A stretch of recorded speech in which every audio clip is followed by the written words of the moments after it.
Hi all, അസ്സലാമു അലൈക്കും. Welcome back to Silna's kitchen.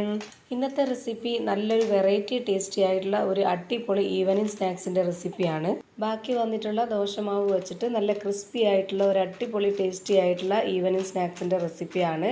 തീർച്ചയായിട്ടും നിങ്ങൾക്ക് എല്ലാവർക്കും ഇഷ്ടാവും. അതുകൊണ്ട് തന്നെ വീഡിയോ സ്കിപ്പ് ചെയ്യാതെ മുഴുവനായിട്ടും കണ്ടേക്കണേ.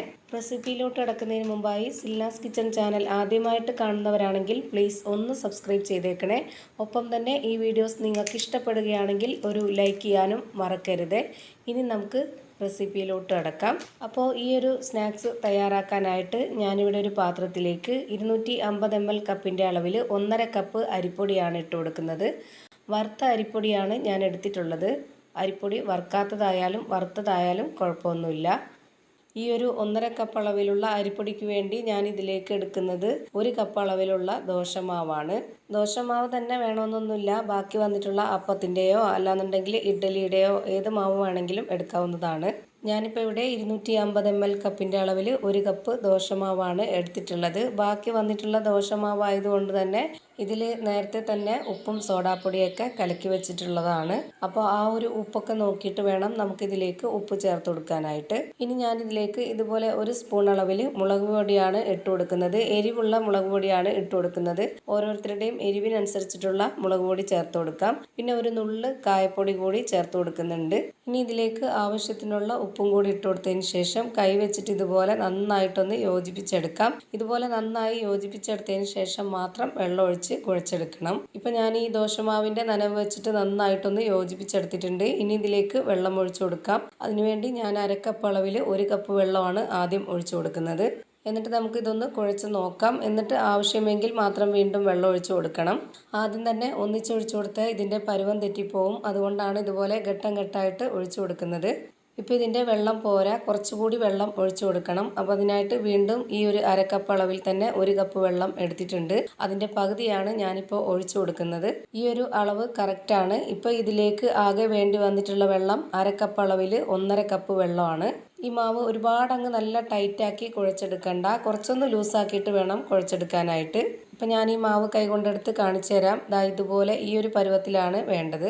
ഇപ്പം ഇത് കാണുമ്പോൾ തന്നെ നിങ്ങൾക്ക് കറക്റ്റ് ആയിട്ടുള്ള പരുവം മനസ്സിലായിട്ടുണ്ടാവും. ഇനി ഞാൻ കേക്കിനൊക്കെ ഡിസൈൻ ചെയ്യാൻ വേണ്ടി എടുക്കുന്ന പൈപ്പിംഗ് ബാഗിലാണ് ഈ ഒരു മാവ് നിറച്ച് കൊടുക്കുന്നത്. ഈ ഒരു പൈപ്പിംഗ് ബാഗ് ഇല്ലാന്നുണ്ടെങ്കിൽ നമുക്ക് ഏതെങ്കിലും പാലിൻ്റെ കവറിലോ അല്ലാന്നുണ്ടെങ്കിൽ ഏതെങ്കിലും ബേക്കറി സാധനങ്ങളൊക്കെ മേടിച്ചിട്ടുള്ള ആ ഒരു കവറിലോ അതിൻ്റെ ഒരു അരിക ഭാഗത്ത് ഇതുപോലെ ഒന്ന് കട്ട് ചെയ്തെടുത്തതിന് ശേഷം നമുക്കിഷ്ടമുള്ള ഏതെങ്കിലും നോസിൽസ് വെച്ച് കൊടുക്കാം.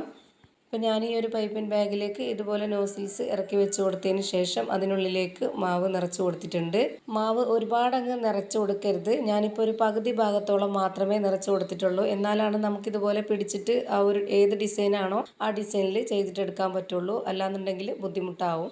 ഇനി ഞാൻ സ്റ്റവിലേക്ക് ഒരു പാൻ വെച്ച് കൊടുത്തിട്ട് അതിലേക്ക് എണ്ണ ഒഴിച്ചു കൊടുത്ത് എണ്ണ നന്നായിട്ടൊന്ന് ചൂടായി വരുന്ന സമയത്ത് ഒരു മീഡിയം ഫ്ലെയിമിൽ ഇട്ട് കൊടുത്തതിന് ശേഷം ഇതേപോലെ ചെറിയ ചെറിയ അളവിലാണ് ഉണ്ടാക്കിയെടുക്കുന്നത്. നിങ്ങൾക്ക് എത്ര വലിപ്പത്തിലാണോ ഏത് ഡിസൈനിലാണോ ചെയ്തിട്ടെടുക്കേണ്ടത് അതുപോലെ ചെയ്തിട്ടെടുക്കാം. ഇതുപോലെ ചെറുതായിട്ട് നമ്മൾ ഉണ്ടാക്കിയെടുക്കുമ്പോൾ ഒരുപാട് സമയം പിടിക്കും. അപ്പോൾ നമ്മൾ ആ ഒരു മീഡിയം ഫ്ലെയിമിൽ നിന്ന് ഒന്നുകൂടി ലോ ഫ്ലെയിമിലോട്ട് മാറ്റി കൊടുക്കണം. അല്ലാന്നുണ്ടെങ്കിൽ ഇത് അവസാനം നമ്മൾ ഇതുപോലെ കറക്കിയിട്ടെടുക്കുമ്പോഴത്തേക്ക് ആദ്യം ഉള്ളത് കരിഞ്ഞു പോവും. അങ്ങനെ വരാതിരിക്കാൻ വേണ്ടിയിട്ട് ലോ ഫ്ലെയിമിൽ ഇട്ട് കൊടുത്തിട്ട് ഇതുപോലെ എല്ലാ മാവും ഇട്ട് കൊടുത്തതിന് ശേഷം മാത്രം ഫ്ലെയിം ഒരു മീഡിയം ഫ്ലെയിമിലാക്കി കൊടുത്തിട്ട് വേവിച്ചെടുക്കാം. അതുപോലെ നമ്മൾ ഈ ഒരു ഷേപ്പിലാണ് ഫ്രൈ ചെയ്തെടുക്കുന്നതെങ്കിൽ ഒരുപാട് എണ്ണ ഒഴിച്ചു കൊടുക്കരുത്. അപ്പോൾ കറക്റ്റായിട്ട് ഈ ഒരു ഷേപ്പ് കിട്ടത്തില്ല. ഇപ്പോൾ ഇതൊരു പകുതിയോളം വേവായിട്ടുണ്ട്. ഇനി ഇതൊന്ന് തിരിച്ചിട്ട് കൊടുക്കുന്നുണ്ട്. ഇതുപോലെ എല്ലാം തന്നെ തിരിച്ചിട്ട് കൊടുത്തതിന് ശേഷം ആ ഒരു ഭാഗം കൂടി നല്ല രീതിയിലൊന്ന് വെന്ത് കിട്ടുമ്പോൾ നമുക്കിതൊന്ന് എണ്ണയിൽ നിന്ന് കോരി മാറ്റാം. ഇതേപോലെ തന്നെ എല്ലാ മാവിലും ഫ്രൈ ചെയ്ത് ഒരു പാത്രത്തിലേക്ക് മാറ്റിയിട്ടുണ്ട്. അപ്പോൾ നമ്മുടെ നല്ല ക്രിസ്പി ആയിട്ടുള്ള ഒരു അടിപൊളി ഈവനിങ് സ്നാക്സ് ആണ് റെഡിയായി കിട്ടിയിട്ടുള്ളത്. നല്ല ടേസ്റ്റാണ് ഇത് കഴിക്കാൻ വേണ്ടിയിട്ട്.